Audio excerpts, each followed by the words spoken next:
Well, delegates from around the world will descend on a wet and windy Cape Town from tomorrow for this year's World Economic Forum on Africa.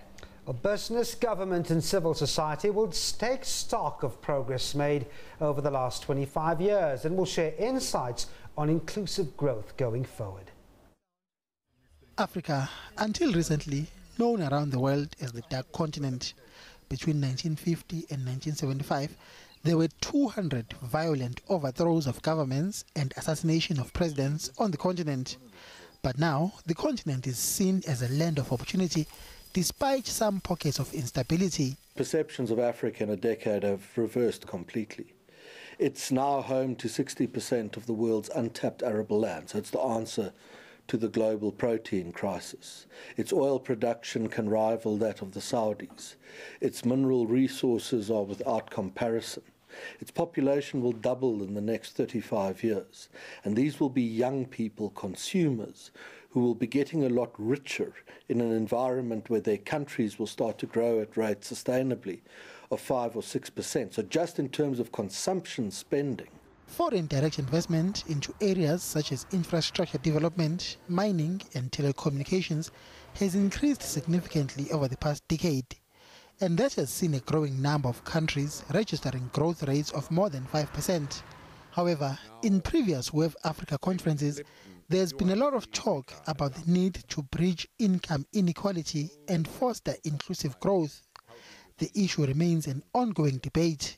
You may have heard commentators who are saying the gap between rich and poor continues to grow, and that is all inequality. So I think that WEF in Cape Town is going to be looking at those very seriously, and the forums that us as BUSA participate in, such as NEDLEC, where the minimum wage is being debated, are all going to feed into that.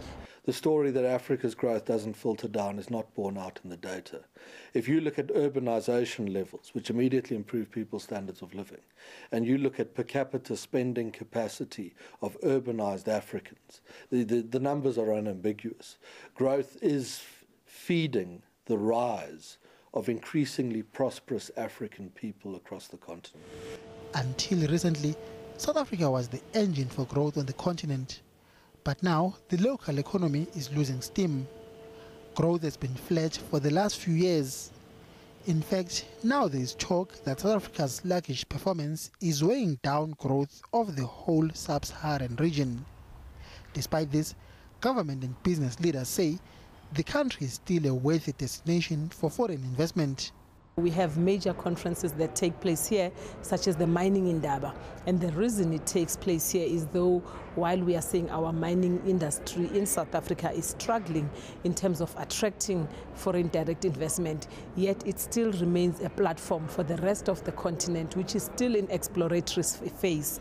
Not only because of the infrastructure that we have, but our financial institutions, our communications network, our roads, we are quite advanced. So we still remain a gateway into Africa. It will be interesting to see how foreign investors attending WEF will respond to the message. Mbongini Muchwa, SABC News, Johannesburg.